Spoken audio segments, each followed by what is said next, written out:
আমি একটা মেয়েকে অনেক ভালোবাসি এবং সে আমাকে অনেক ভালোবাসে। মেয়ের নাম সহ লিখেছো কেন তুমি? পাগল নাকি এই ছেলে যে প্রশ্ন করেছে? তার হ্যাঁ, মেয়ের নাম সহ ঠিকানা সহ দিয়েছে। তার বাবা মারা গেছে। এখন এই সম্পর্ক তার মা মেনে না নেওয়ায় তাকে এক বুড়া বেটার সাথে বিবাহ দিতে চাইছে। এই অবস্থা আমার করণীয় কি? ঠিক আছে,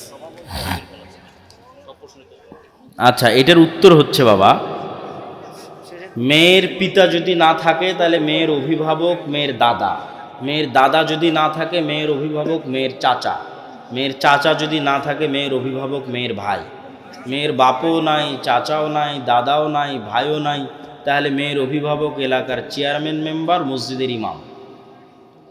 তাহলে তুমি অভিভাবকদের মাধ্যমে আগানোর চেষ্টা করো। অভিভাবক যদি রাজি না হয় বিবাহ বাতিল হবে, আর তখন মনে করতে হবে এর মধ্যেই কল্যাণ আছে।